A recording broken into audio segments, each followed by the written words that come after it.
David, you and I have something in common. We're kind of like multimedia artists, you know, writer, radio host, songwriter.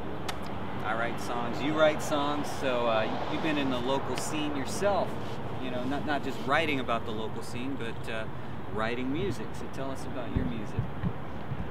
Well, it's funny, I started writing songs in the late 70s and in the early 80s, and then I got the job as pop music critic at the Bee, and I felt, for whatever reason, I think maybe it was just an excuse, but I sort of felt like, well, if I'm writing about other people and reviewing other people, I shouldn't be writing songs.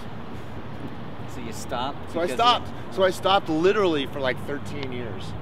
And then in 1995, I was getting divorced.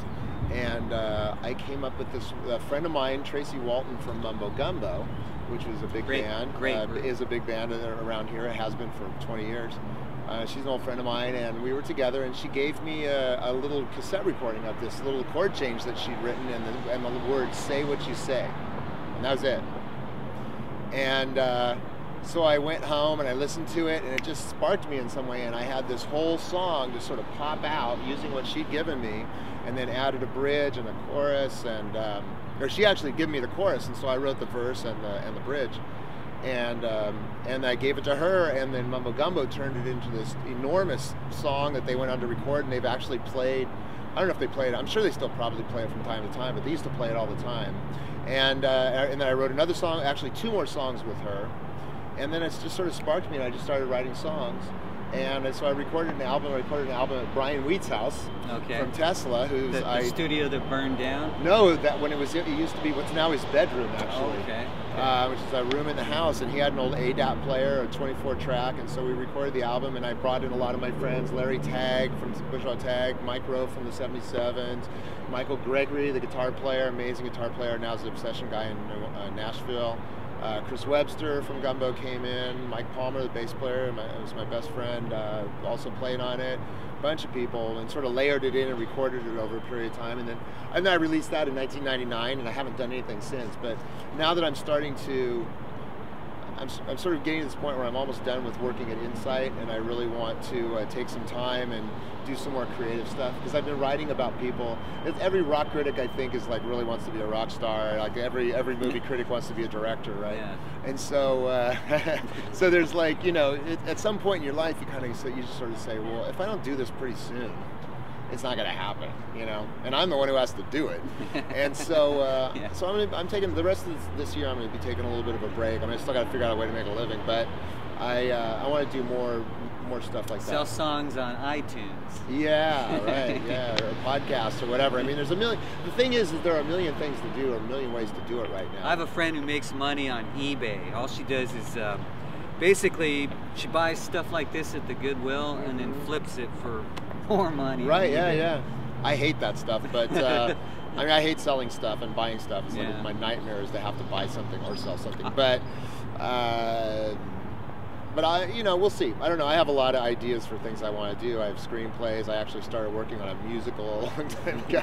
My only problem is like I'm really good at starting things. I'm terrible at finishing them. I know how that is. I have 100 projects that need to be finished. Yeah.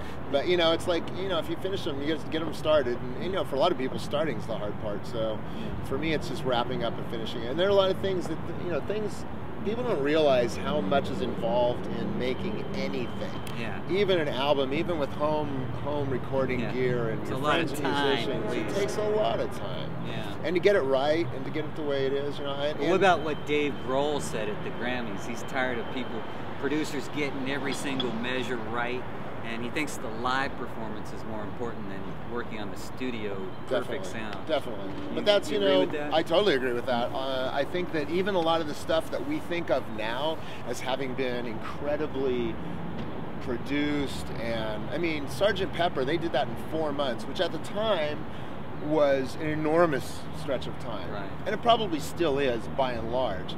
But they were still knocking stuff out pretty quickly. I mean, they recorded Strawberry Fields Forever in a few days, It's not... And that has a lot of different time signatures. It has a bunch of different stuff going on. But the thing is that if you break that stuff down, there are all kinds of flaws in it. And if they had been sort of that sort of post-70s LA, London, we got to get everything perfect, and the way what you're referring to now is where everything is like has to be like perfect.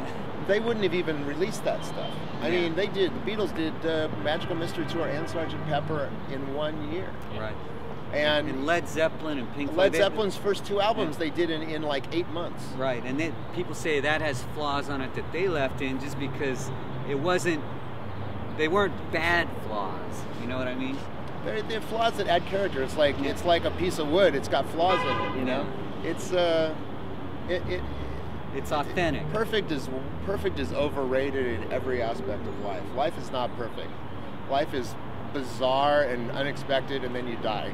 So you just why would you expect art to be any different, right? The whole puzzle.